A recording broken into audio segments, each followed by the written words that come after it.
আমি তো শুধু আসসালামু আলাইকুম। এই দেখুন আমার ক্ষীরাটা, শশাটা দেখুন দর্শক, এটা হচ্ছে আমার 20 দিন বয়সের ক্ষীরা, শশা। আর ক্ষীরাটা হচ্ছে ভিতরে ভিতরে মাচার ভিতরে লাইনটা হচ্ছে ক্ষীরা, আর সাইডের লাইনটা কিন্তু হচ্ছে শশা। এই যে দেখুন 20 দিন বয়সে মাশাআল্লাহ আলহামদুলিল্লাহ প্রায় 2 ফুট 2.5 ফুট পরিমাণ লম্বা হয়েছে এবং সে প্রচুর শাখা গজাইছে। এক একটা গাছে কিন্তু 5টা 6টা করে শাখা গজাইছে এবং প্রতিটা গাছে আপনার গুটি চলে আইছে।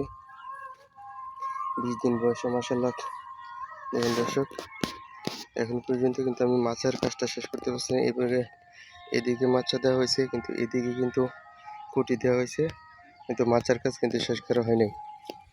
শুধু জাল বিছানো হয়েছে, জালটা কাজকে ফিট করা হবে। আজকে মাচার কাজটা সম্পূর্ণ করা হবে। এই দর্শক দেখুন, এটা হচ্ছে অক্টোবরের 28 তারিখ রোপণ করছিলাম। আজকে হচ্ছে নভেম্বরের 18 তারিখ।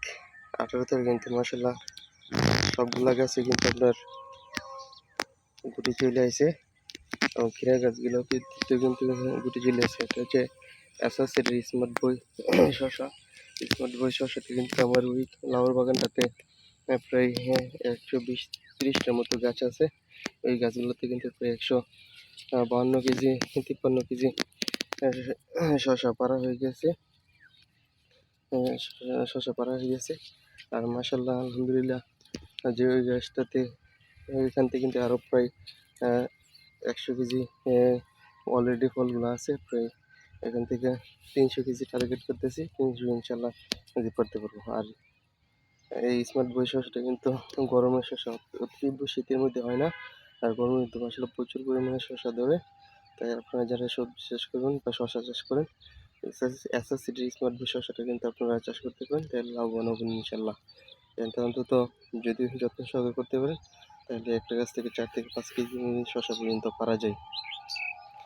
আর আপনারা যদি শসা চাষ করেন, তাহলে এভাবে ডাবল বেড দিয়ে কিন্তু আপনার সাইড দিয়ে এক লাইনে শসা দিবেন।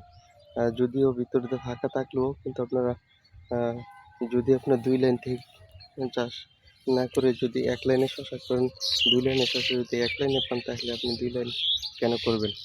এক লাইন থেকে আপনি লাভবান হবেন। 2 লাইন করার প্রয়োজন নেই। 2 লাইন করলে কিন্তু অতিরিক্ত খরচ হয় এবং খরচ বেড়ে যায়। খরচ না বাড়ে কিন্তু এক লাইনে করলে কিন্তু 2 লাইনে ফলাফল পাবেন। কারণ এই গাছটা প্রচুর পরিমাণে বৃদ্ধি পায় এবং প্রচুর ধরে। তাই আপনারা শসা চাষ করলে কিন্তু এই এসএসসিটি স্মার্ট বই শসাটা চাষ করবেন। ধন্যবাদ সবাইকে। আসসালামু আলাইকুম।